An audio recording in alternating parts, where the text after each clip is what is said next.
So to recap then from last time, we have this idea of cofinality, about how to reach potentially this ordinal beta using a smaller ordinal alpha and some function or other. And then we defined from this idea singularity if you can indeed reach beta from a smaller alpha, and regularity if you can't. There is no map from some smaller alpha than beta unboundedly into beta. And we saw lemma 2.6, Hausdorff's lemma,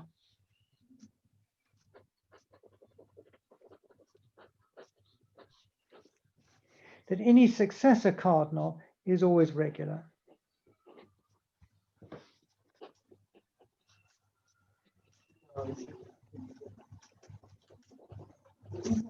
He's cardinal above lambda.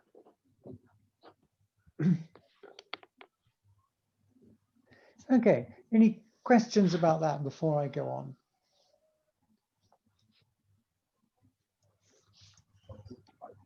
Okay, so that was last time. Now, okay, so lemma 2.7 then, bottom of page 18. In the definition of cofinality, we allow for any function at all. So we don't specify anything about f. So f could be something like this. It doesn't even have to be one-to-one. In particular, in the diagram I've drawn, it's not an increasing function. So I can't say that it smoothly increases its domain through alpha, the range increases smoothly up to beta. But actually, I can always insist that this function is a nicely behaved function in that way. And that's what part 1 of lemma 2.7 says.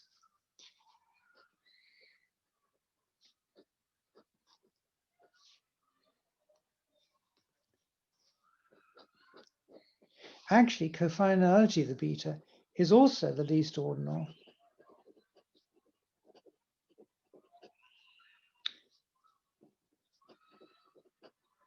So that there's a function that's both one-to-one and strictly increasing.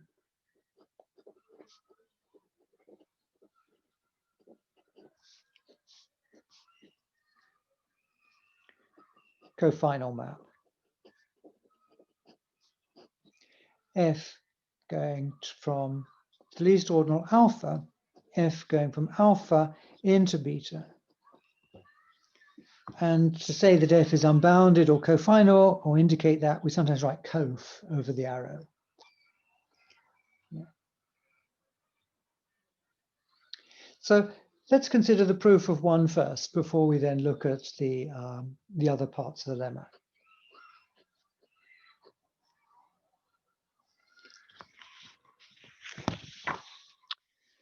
So the proof is at the top of the next page. And again, I'm just going to pretty much write it out here and just talk us through it.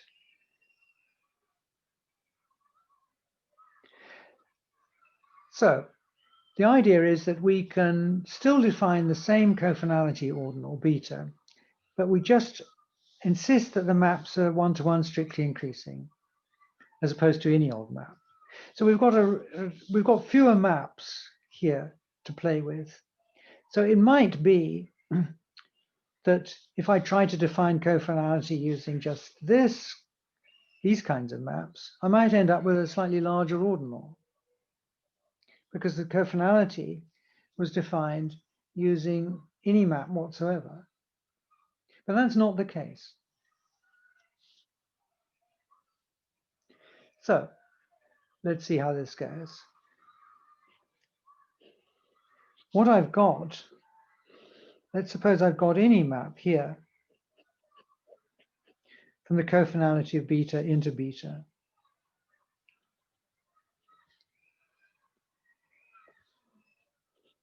And it's not necessarily increasing, and it's not necessarily one-to-one. But it is unbounded into beta.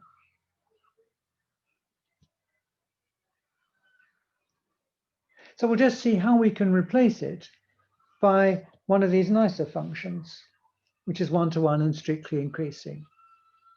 So we just use f to define a nicer g.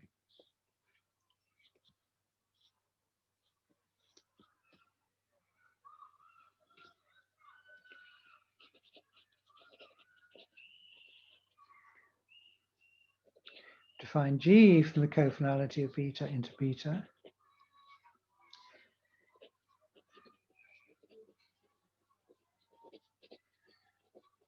Of the desired kind by recursion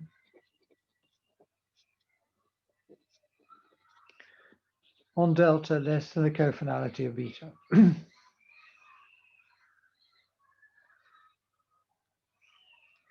So we do that. We do that as follows.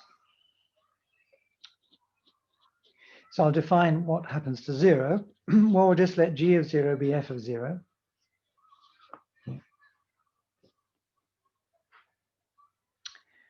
And I'll define g of delta plus 1, assuming I've got g of gammas defined for all smaller gamma than delta plus 1.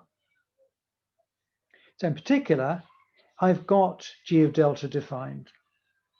So I'll just let this be the larger of g of delta plus 1. So the previous g of delta I've defined. I add 1 just to make sure that g of delta plus 1 is bigger than g delta, so that it's increasing. And to make sure I bound f, I'll make sure that this is bigger than f of delta.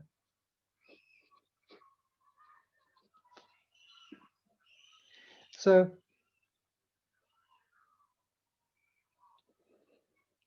let's suppose I've got delta here and I've got g of delta defined. I want to know what g of delta plus 1 will be. Well, I'll make it bigger than this, but it might be that f of delta has gone up here. So I'll make sure that it's bigger than f of delta as well. So I take the larger of the two. Well, in this case, in this diagram, it would be f of delta. So g of delta plus 1, I'll send up to there.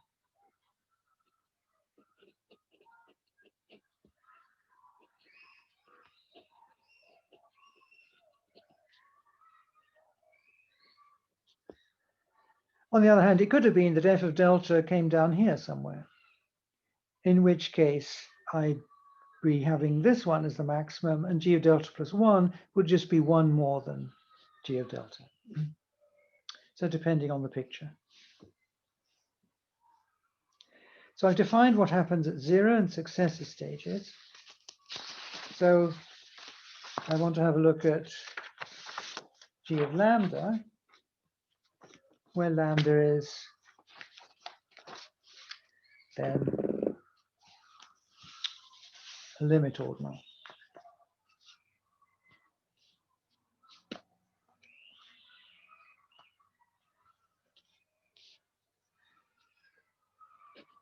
So if lambda is a limit ordinal, then I'll let g of lambda just be the sup of the g of deltas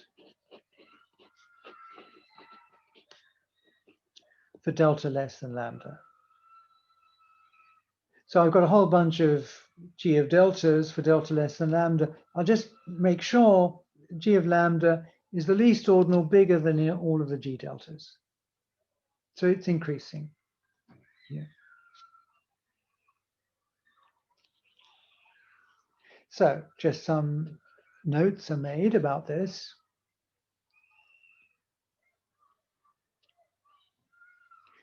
So A, if g of delta is less than beta, then g of delta plus 1 is less than beta.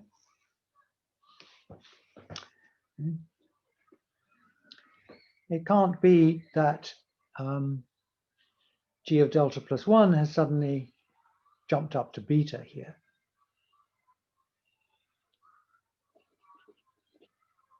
So in B,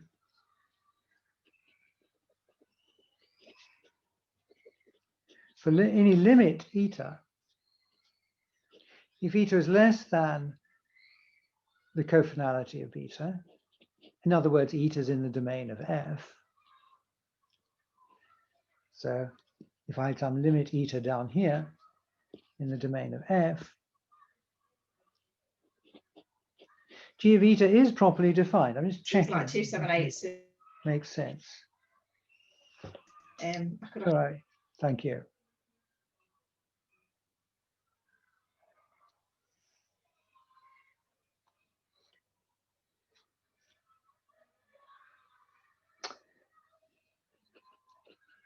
It is properly defined. But that's simply because eta is less than the cofinality of beta. Why would G of eta not be defined according to this clause? Right? It's because this supremum here has gone all the way up to beta, and there's nothing left to define G of lambda to be. But that can't happen for etas less than cofinality of beta, because cofinality of beta is the least ordinal from which we can find unbounded maps. So G just defined on the ordinals less than eta can't be unbounded in beta, so G of eta is defined. So as G restricted to eta cannot be unbounded in beta.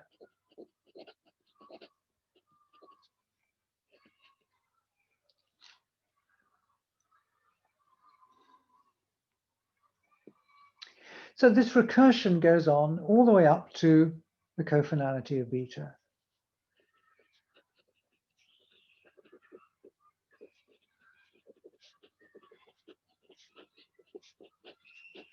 So it lasts for cofinality of beta steps. In other words, the domain of G is the cofinality of beta. Here.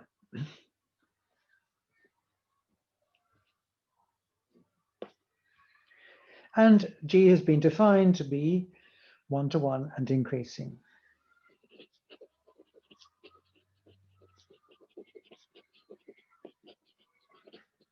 So G has been constructed to be both one-to-one and strictly increasing.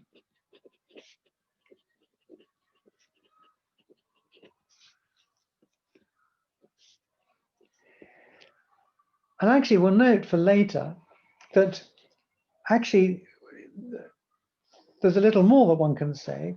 We would say that the function G was continuous at limits. A function is continuous at a limit, function on ordinals is continuous at a limit, if it satisfies precisely this, that the value of the function at the limit is the supremum of the previous values. It's the least ordinal bigger than all of the previous values. So moreover, the G we've defined is continuous at limits.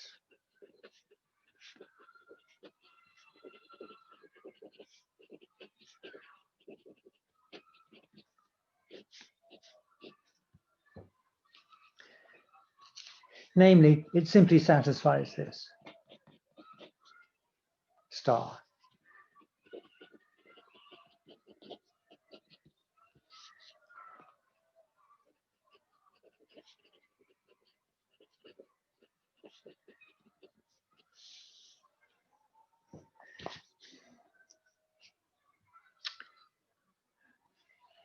Okay, are there any questions about that?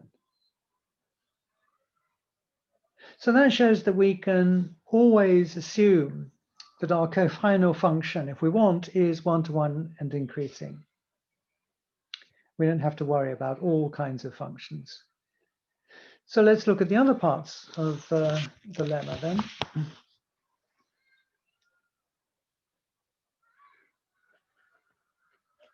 Part 2 here.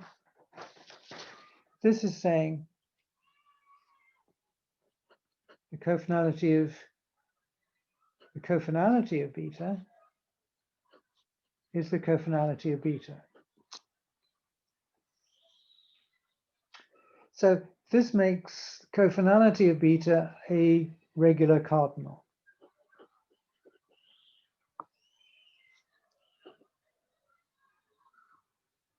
Hence, cofinality of beta is regular. You might think I could apply the cofinality function to cofinality of beta and get something smaller, but you can't. Let me write down 3 as well whilst I'm at it then. If f is a function from alpha to beta, and it's cofinal and strictly increasing,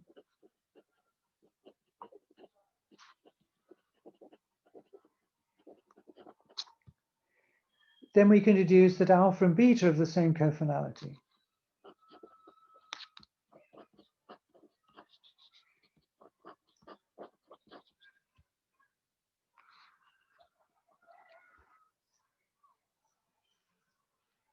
So I'll do 2 and leave, or talk about 2 and mention 3 as an exercise.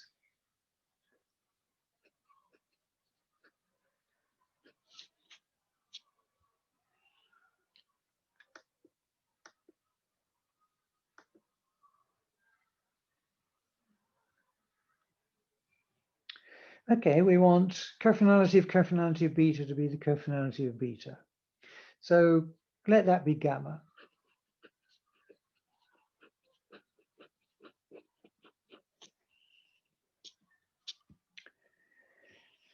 Okay, so then gamma, cofinality of an ordinal tor is always less than or equal to tor. So we have that trivially. Cofinality of this is always less than or equal to this.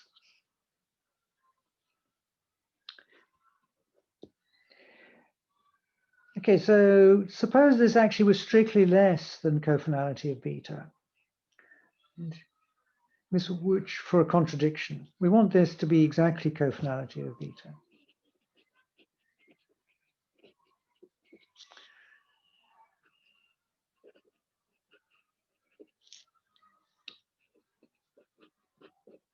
Suppose we had strict less than here.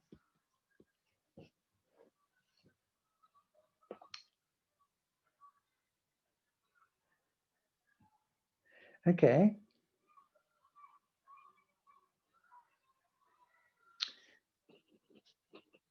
So what we'll do is choose two one-to-one strictly increasing functions, which we can by part 1.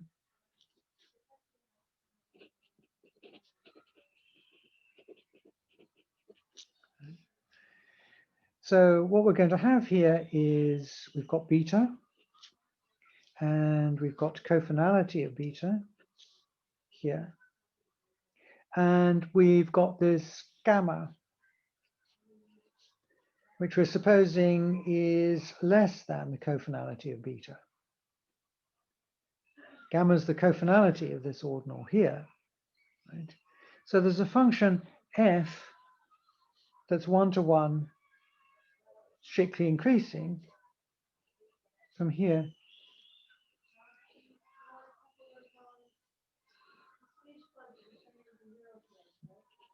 So here's our f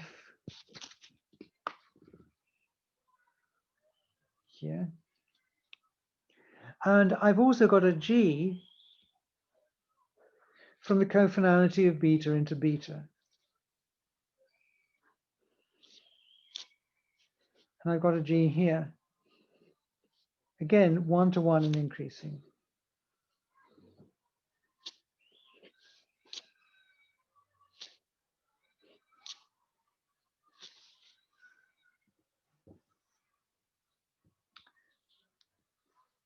So f and g are chosen to be one-to-one and strictly increasing.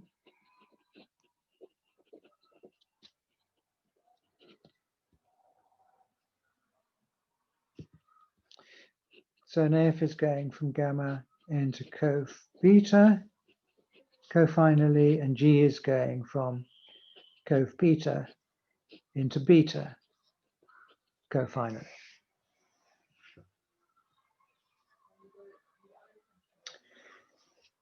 And now it's actually easy to see there's a contradiction. I just compose the functions g and f.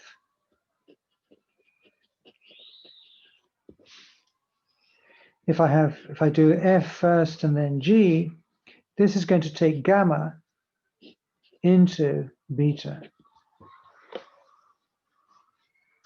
Composition of two one-to-one functions is one-to-one. But actually, it's going to be unbounded into beta. Right? And this is quite easy to see. Right? You give me some delta over here. I need something in the range of this that's bigger than delta. So I just pick down here some, getting a bit crowded, I could just pick some tau down here.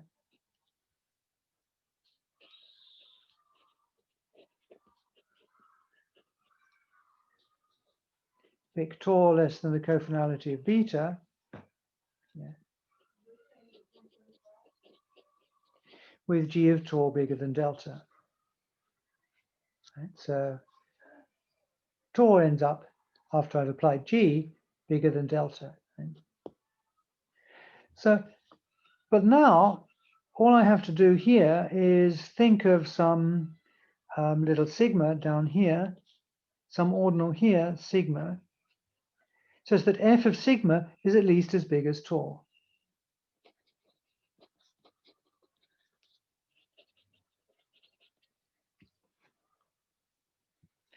So then choose sigma less than gamma, so that f of sigma is at least as big as tau. And then g of f of sigma, okay, maybe it's bigger than tau, but g of f of sigma is then going to end up as well bigger than delta.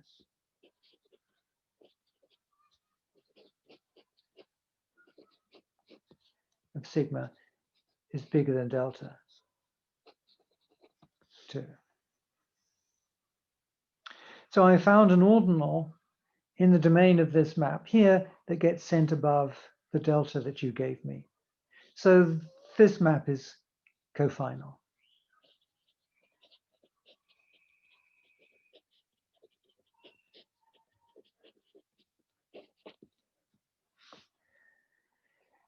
But that means gamma cannot be less than the cofinality of beta,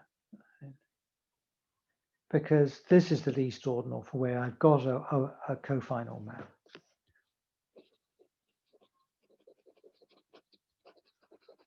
So we must have that gamma equals the cofinality of beta after all.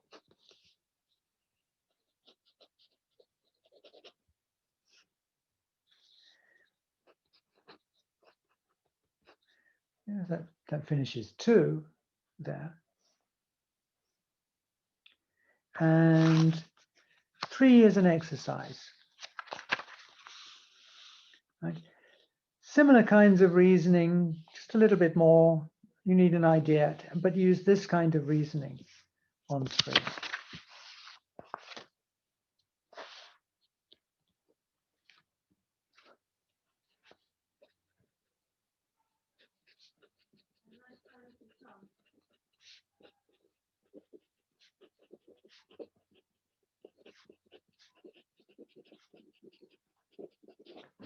Okay, so that's kind of similar. Yeah. So the corollary of this is that to 8, we can immediately write down, if I've got a limit lambda, then the cofinality of Aleph lambda is just the same as the cofinality of lambda.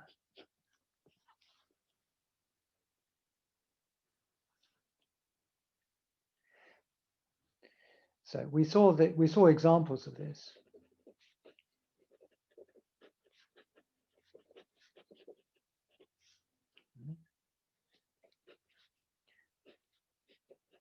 Cofinality of omega plus omega is the cofinality of omega plus omega. What is the cofinality of this? Right? Well, it's omega.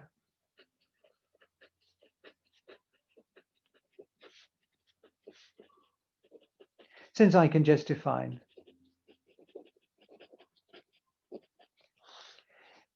f from omega into omega plus omega by f of n is omega plus n. So if I've got a cofinal map from this into this, actually I could just write down easily another cofinal map into this.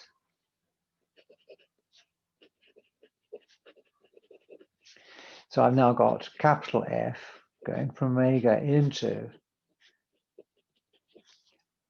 the omega plus omega aleph in the same, exactly the same way. I'll just let f of n be aleph omega sub n here. Then this function f is going to be unbounded in aleph omega plus omega here.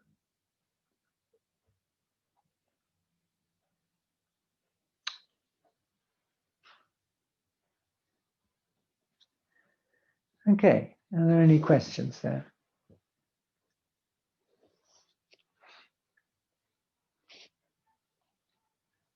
So lemma 2.9 will be useful at some point. And it's an alternative way of characterizing cofinality for cardinals.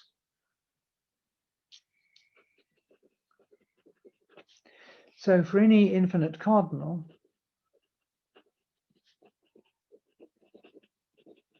right, I emphasize cardinal here, beta. It can be a cardinal and still have a smaller cofinality, as we've seen here. Right? Aleph omega plus omega has got cofinality less than itself, although it's a cardinal, it's a singular cardinal. For any cardinal beta, I can think of cofinality of beta as the least ordinal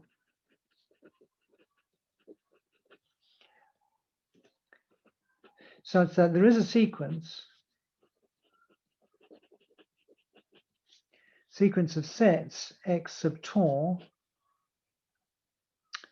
for tor less than gamma, the least ordinal gamma, so that I got a gamma sequence of sets which are all small and they union up to all of beta.